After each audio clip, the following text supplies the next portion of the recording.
Olá, Walter, muito obrigada pela sua participação. A gente está muito feliz em ter você aqui com a gente no Compostos em Foco. É muito importante ter esse feedback do nosso consumidor. E eu queria iniciar essa nossa entrevista, né? Esse nosso bate-papo, pedindo para você falar um pouquinho o resumo da sua trajetória profissional, o início do seu contato com os compósitos ou plástico reforçado com fibra de vidro. Ótimo. Boa tarde a todos. Eu também estou muito feliz de estar participando do convite que vocês nos fizeram. A entidade Almaco é uma entidade que eu prezo bastante, porque eu identifico muito com os valores e as visões dela.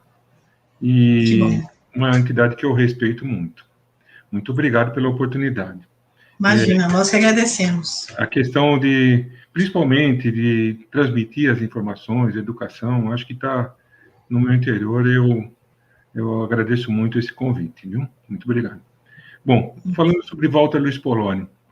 Walter Luiz Poloni, nascido no interior de São Paulo, sempre vivi aqui no interior, resido em Barra Bonita, e tenho 60 anos, sou casado.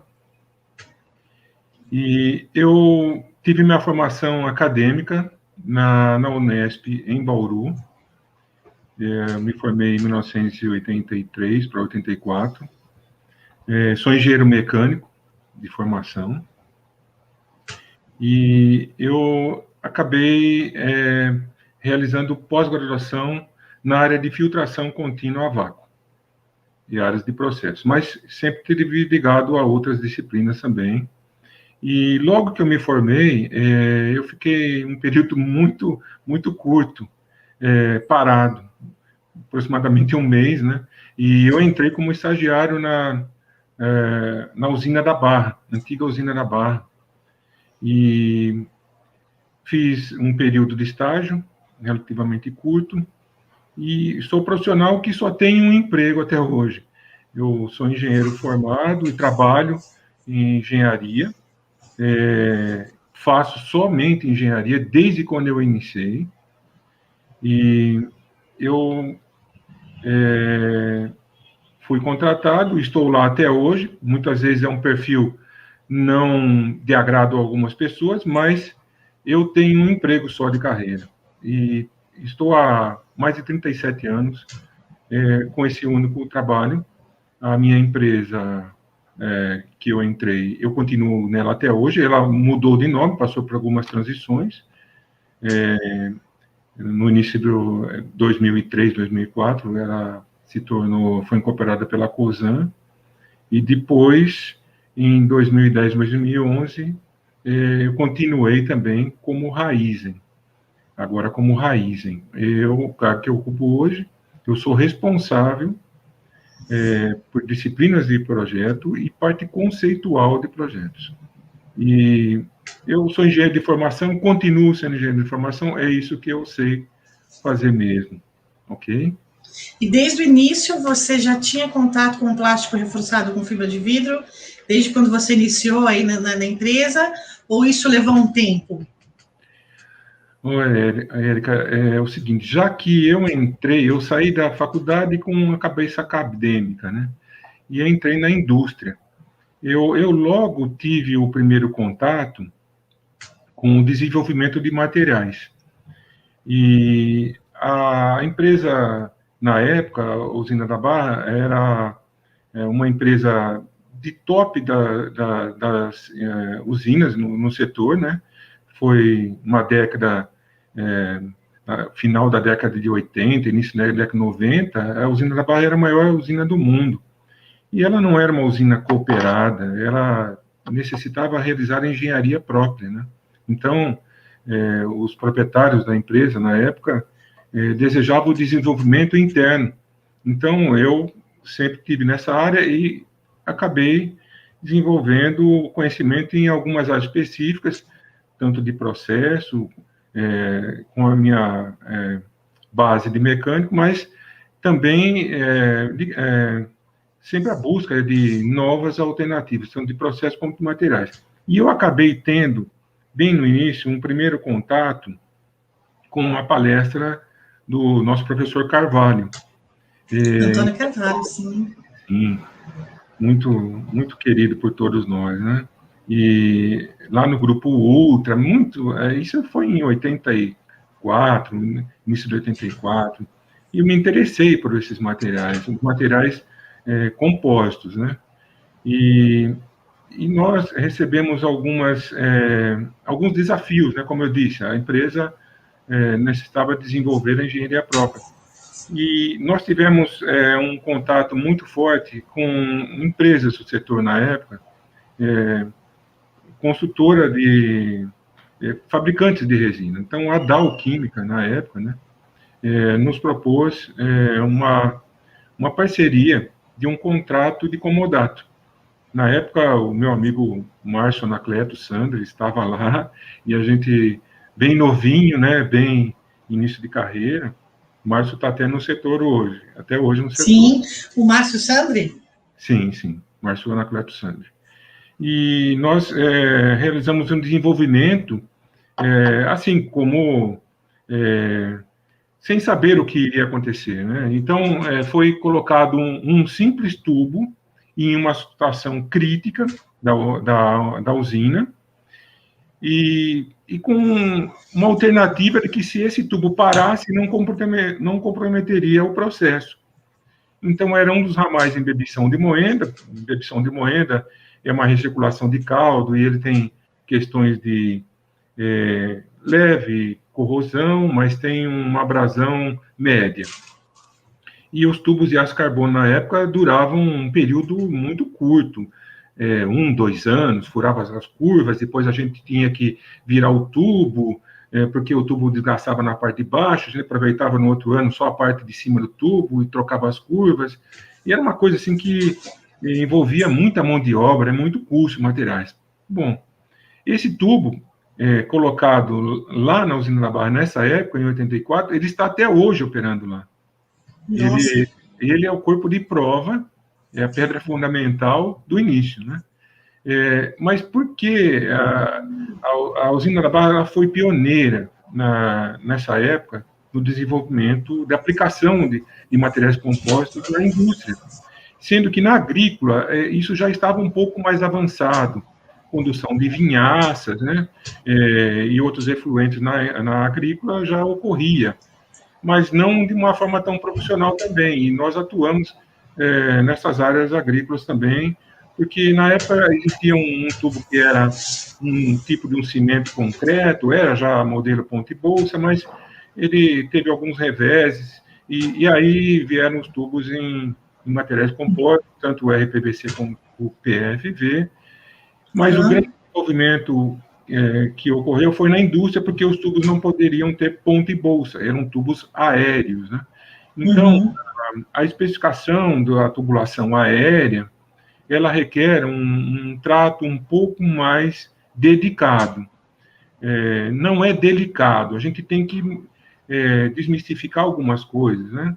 Então, a dedicação da engenharia para fazer a instalação de um tubo aéreo, ela é requerida de uma forma um pouco mais aplicada. E essa questão do delicado, eu tenho que dizer, porque muitos paradigmas hoje, até hoje, perduram sobre o tubo de plástico é um pouco delicado, não pode receber pancada, não pode receber choque, mas não é bem assim. Muitas pessoas não têm a imagem do que um tubo de plástico é capaz de fazer. E nós desenvolvemos várias aplicações a partir dessa aplicação, desse primeiro ano. E tem alguma peculiaridade nesses projetos que você desenvolveu aí, que ficou na sua memória, alguma coisa que te destacou assim? Sim, muitas coisas, muitas histórias, né, Érica? A gente tem uma longa bagagem dos desenvolvimentos. Nós começamos a desenvolver aplicações dos materiais compostos dentro da indústria sucroalcooleira, os tubos aéreos, em todas as partes críticas. Nada do tubo de plástico foi utilizado para as coisas tranquilas, como condução de água limpa. Não, a gente sempre foi para os extremos. Olha, se esse tubo aqui ele for bom mesmo, a gente vai desafiá-lo ao extremo. E quais são os pontos que foram os pontos? eram os pontos de abrasão, corrosão e é o efeito conjunto que gera uma sinergia, né? Que um vem lá, corrói um pouco, o outro vem lá e faz uma abrasão, esse tubo se desgasta muito rapidamente. Nós também varremos os tubos para pressões negativas, vácuo total, até pressões de 30 bar e temperaturas normalmente ambientes até 120 graus. Então, não foi assim uma aplicação para as coisas mais consagradas que nós temos dentro da empresa. Sim, mas para produtos abrasivos, corrosivos, como corrosivos a maioria da unidade possui. Os caldos são corrosivos, a parte de fermentação, a parte de destilaria são corrosivos. Os abrasivos têm a parte de lavagem de gás, de fuligem, os lodos que circulam, são condições muito severas. E tem condições conjuntas, né? Inclusive tubos com velocidades muito altas, com um sistema de fluxo bifásico, onde você tem transporte de fluidos abrasivos, corrosivos, mais vapor e ar. Então, essas velocidades alavancam muito o desgaste por abrasão e o efeito de corrosão também. E essa foi uma aplicação que nós fizemos na área de filtração, com muito sucesso também. E, Érica, nós vestimos o setor sucroalcooleiro nessa usina com tudo que poderia ser realizado e sempre de uma forma mostrando o benefício, o custo-benefício. Nós não aplicamos por aplicar, simplesmente isso. Nós sempre aplicamos com um custo menor dos concorrentes. E quais eram os concorrentes? Os tradicionais metálicos, né? Aço carbono revestido com ebonite na época, aço carbono pintado, aço carbono com concreto interno e aços inoxidáveis, e dos vários graus do aço inoxidável.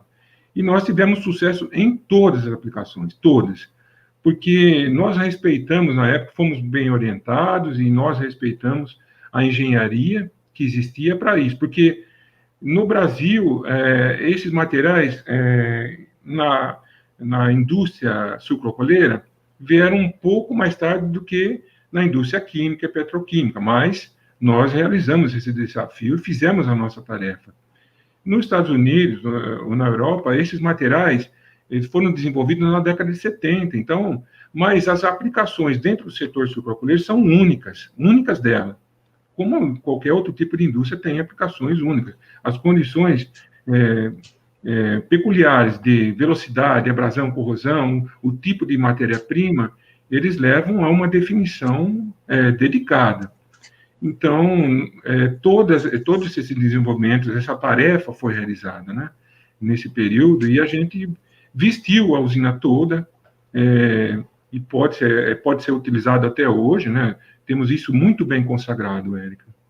Que bom. Fala da importância do PRFV na viabilização do uso de vinhaça na fertirrigação. Além das tubulações de PRFV e de RPV que você já falou, as torres de resfriamento exercem um papel crucial, não? Sim, os materiais compostos, eles têm uma importância muito grande no nosso setor, por essas questões de proteção ao meio ambiente, ao meio de ataque, né, não ao meio ambiente, ao meio que está agredindo ele. Então, tem a ideia de que extensões de quilômetros de condução de vinhaça eram aplicados, e são aplicados até hoje, né? Então, uma unidade como a usina da Barra, que era uma unidade que sempre moeu 7 milhões de toneladas, ela existe hoje, mas ela é uma unidade raiz, ela tem aproximadamente de 60 a 65 quilômetros de condutos sendo transportado vinhaça e outros efluentes. A vinhaça é um tanto agressiva, né? Para materiais metálicos, em função da temperatura, só os aços inoxidáveis aí com a designação 316 são os mais recomendados, mas os plásticos reforçados também, eles competem muito bem nesse ponto e com custos relativos menores. E nós temos também, em função da temperatura, a possibilidade de usar materiais compostos com liner em PVC, os RPVCs. E até 60 graus, né, esse é um ponto de virada de página, utiliza-se os tubos RPVC na área agrícola, são tubulações também em ponta e bolsas enterrados, né, e tem uma aplicação muito frequente e com custo justificado, um custo que se apresenta atrativo. Em torres de resfriamento também, nós possuímos torres, possui-se torres, como todos os setores, né? Apesar que nós utilizamos e entendemos que as torres são utilizadas basicamente para água, mas a água em circuito fechado, ela se torna um tanto agressiva quimicamente. Uhum. Mas no setor sucrocoleiro, além de águas, nós temos aplicação de resfriamento de vinhaça com torres também. E os materiais que são viáveis para essa aplicação são os materiais compostos, né? Ok? E só uma relação, Érica, na agrícola, numa usina de médio e grande porte, essa quilometragem que eu passei, para uma indústria, nós conseguimos, na época, aplicar mais de 10 quilômetros de tubulações aéreas, e em mais ou menos 30 aplicações críticas, muito críticas mesmo, de temperatura, pressões altas e baixas, e condições de abrasão e corrosão. E além dessas aplicações, onde mais entende que o PFV pode ser empregado nas usinas de álcool e açúcar? E por que isso ainda não aconteceu? Tem relação com normatização, por exemplo? Olha, muito boa a sua questão. O plástico reforçado ele pode ser utilizado em inúmeros outros pontos. A gente não só trabalhou com tubulações aéreas, tubulações enterradas na agrícola ou aéreas na indústria. Nós, eu digo, todos nós trabalhamos, né, no desenvolvimento de aplicações de revestimentos. Esse é um ponto muito forte do plástico reforçado. E os revestimentos, eles trazem uma vantagem muito grande, porque você pode ter um vaso de pressão, e antigamente eles eram revestidos com ebonite, ou em algumas outros tipos de indústrias, com o próprio vidro, e até materiais poliméricos, teflon. Mas, basicamente, nós tínhamos muita coisa de revestimento e ebonite. E nós substituímos com plástico reforçado. O grande desafio foi o atendimento técnico da aproximação dos coeficientes de dilatação entre o substrato metálico e o substrato em material composto. E aí, esse era o grande receio que nós tínhamos, né? Mas as aplicações tiveram sempre muito sucesso também, como as tubulações aéreas, todas que foram realizadas. E nós substituímos, né, materiais já antigos, que a reforma do ebonite é muito onerosa e também muito trabalhosa. E ela, muitas vezes, dependendo da vida do ebonite, ela não permite uma recuperação pontual. E os plásticos vieram de uma forma, assim, avassaladora, né? Eles substituíram muito bem esses revestimentos, não só em vasos, que nós trabalhamos, desenvolvemos também equipamentos, vasos sob vácuo. Imagina uma situação dessa, um plástico colado a um substrato metálico e tudo isso sobre vácuo, e não estar descolando. Mas existem técnicas para isso. Essa técnica não é desconhecida, né? Mas são cuidados dedicados que têm que ser realizados. Também foram realizados muitos revestimentos em alguns equipamentos atmosféricos, tipo calhas de transporte que existem nas moendas, né? Alguns outros tanques atmosféricos, a parte de gamelão de moendas, que é uma parte onde o caldo corre para ser encaminhado às caixas. Então, muitas coisas de revestimento, além das tubulações, o plástico reforçado atuou fortemente. E sobre normalização, que você me pergunta, olha, existem normas, existem critérios. O que os engenheiros têm que ter, e que nós tivemos na época, foi um cuidado ao atendimento dos parâmetros de instalação e as normalizações, sempre obedecendo essas condições. Aplicação de engenharia básica daquilo que as normas descrevem. Um desenvolvimento ou outro de um substrato, ou de um material mais resistente à abrasão, uma resina pigmentada, tudo mais dentro, feito sob parâmetros de atendimento de engenharia. Ok? Tá. A Raizen inaugurou no ano passado uma das maiores plantas de biogás do mundo. Há nessa unidade torres, scrubbers e reatores de PRFV? Por favor, detalhe os porquês da empresa ter optado pelo PRFV e se já há algum plano de expansão dessa unidade. Basicamente, eu vou começar pelo final da sua questão, né? E sim, existe plano de expansão, é claro, mas os motivos são que o setor teve a vinhaça como indesejável, né, por muitos anos, né, centenas de anos, aí, pode-se dizer. Né. Eu até sei de histórias que, muito antigamente, né, a vinhaça era um empecilho tão grande que era jogado in natura em cursos de água. Né. Não se admite isso há muito tempo, desde quando eu comecei a trabalhar, não se admitia uma situação dessa. Né.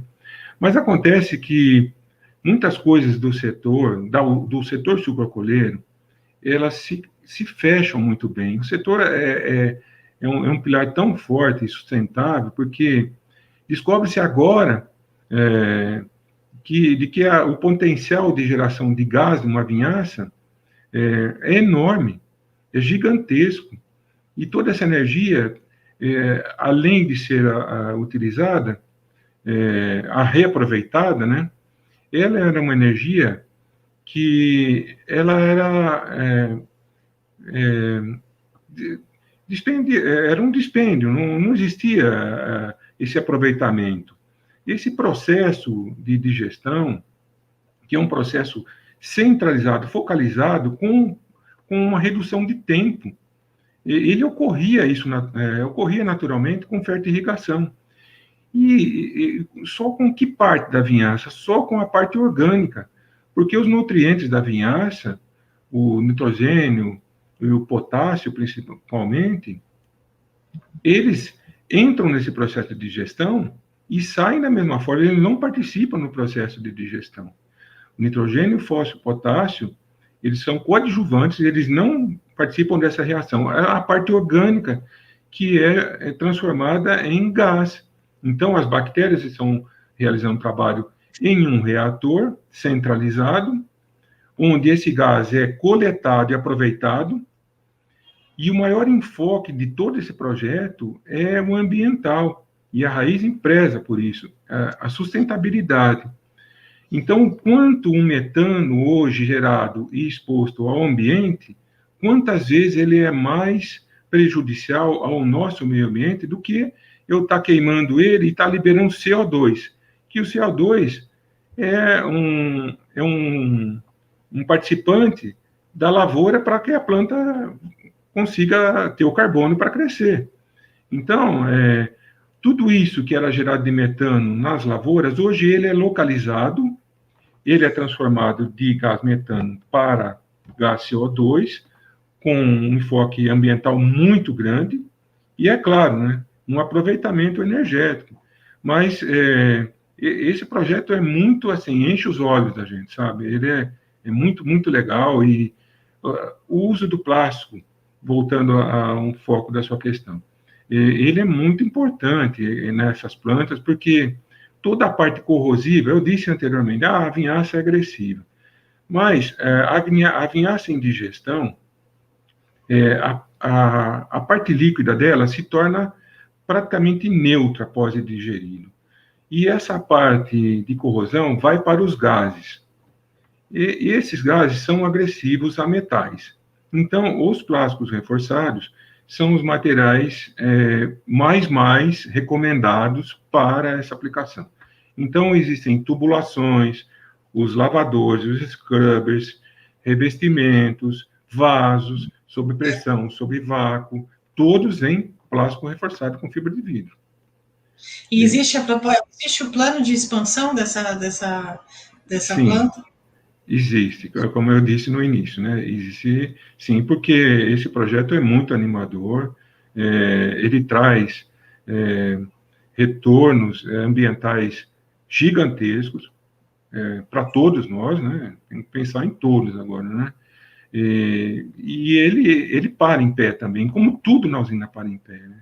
Poxa, a vinhaça, que foi um vilão por tantos anos, hoje está sendo um objeto de muita atenção, né? Como o bagaço também passou por uma transição bem antes da vinhaça.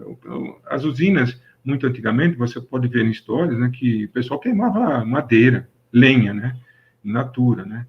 O bagaço hoje é a biomassa mais importante que tem no setor energético brasileiro e muito querida no exterior também, na forma de pellets e outros usos, né. Mas, basicamente isso, né. Com tantos anos de experiência especificando o PFV, que Sim. conselho você daria para as empresas desse setor?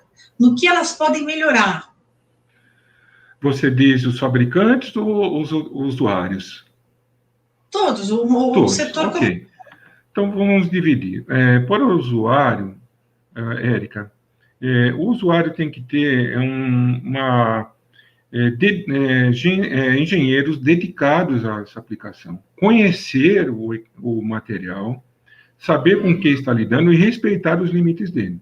Dentro desses parâmetros, a engenharia aplicável já é muito consagrada, muita coisa aí esperamos a desenvolver ainda, que é uma coisa que, desde a época que nós aplicamos, nós gostaríamos de expandir uma faixa de aplicação de temperatura, principalmente temperatura, né? Chegamos ao limite de 120 graus, mas nós temos várias aplicações dentro do setor que exigem resistências à corrosão, abrasão, a temperaturas superiores. Mas, dentro da empresa, você necessita ter um guardião sobre esse processo, conhecer o que fazer, o que está fazendo, né? As pessoas têm que ser capacitadas e aptas a esse trabalho. Dentro desse conhecimento, Érica, olha, muita coisa a desenvolver. Uhum.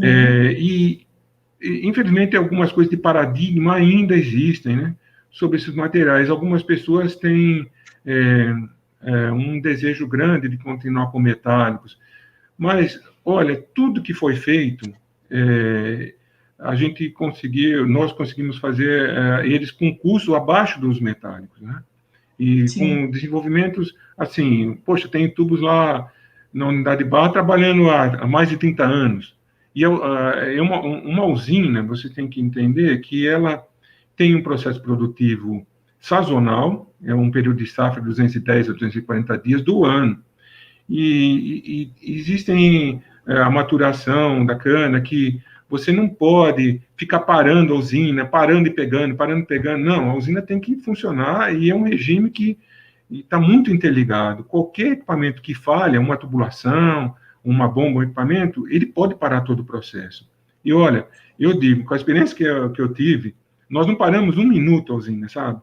Tudo que nós aplicamos, nada, a gente parou. Eles são muito confiáveis, mas se aplicado de maneira correta. Bom, esse é o recado para o usuário. Para os fornecedores, eu diria que esse mercado ele está sujeito a alguns desvios. Então, o usuário tem que estar preparado para analisar a qualidade do produto que está sendo composto por um conjunto de resistência mecânica, resistência química, desde a sua parte do liner até estrutural e a parte externa, e não sofrer desvios do que a técnica preconiza como correto. Realizado isso, essa obrigação do usuário, os fornecedores têm nos atendido de forma adequada. Nós não temos reclamação, não temos, assim, um histórico de que um fornecedor realizou alguma coisa indevida. Mas por quê? Porque simplesmente sabemos do que se trata e sabemos como tratar isso também. Então, e aí o final para os fabricantes aí de resinas, né? A gente fala que gostaríamos de ter um portfólio maior de resinas no mercado, para algumas outras aplicações. Olha, eu até não posso deixar de citar, Érica, que a gente aplicou muito revestimento e tubulação para grau alimentício, e não são todos os materiais que são aceitos por FDA como grau alimentício, que é produto final para consumo, né? Então, muita coisa de plástico a gente aplicou e trabalhou, tanto revestimentos como tubulação, em áreas, desde a área mais suja da usina, que é a parte de efluentes, passando pela parte de moagem, extração do caldo, evaporação, até o final, onde é o produto final, inclusive refinaria, que é o produto mais nobre que as usinas produzem hoje, né? Produtos para exportação. Então, é um material, assim, fantástico, é uma alternativa de ser aplicado, tem que ser aplicado com cuidado, com técnica e aplicação, e, é claro, as questões financeiras andam junto também, né? Ninguém aqui é apaixonado só pelo plástico, aplica o plástico, porque ele é um material que traz essas propriedades somente. Financeiramente, tem que ser mostrado se essa aplicação vai ser viável ou não. Então, essa é a obrigação dos engenheiros usuários, hoje, dentro da indústria do setor sucroalcooleiro. Ficar atento a tudo isso.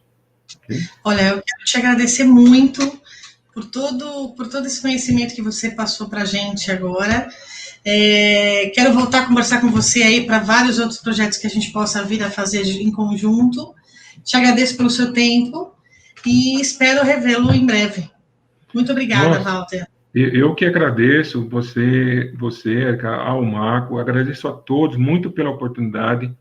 Nós temos internamente essa obrigação de poder passar alguma coisa de conhecimento. Nós temos muitas coisas para ajudar a quem necessitar. São coisas que não são de segredo, eu digo isso para você, nada de segredo, ok? Muito obrigado por tudo, Érica, muito obrigado mesmo, viu? Obrigada a você. Ok, fica com Deus, todo mundo. Obrigado.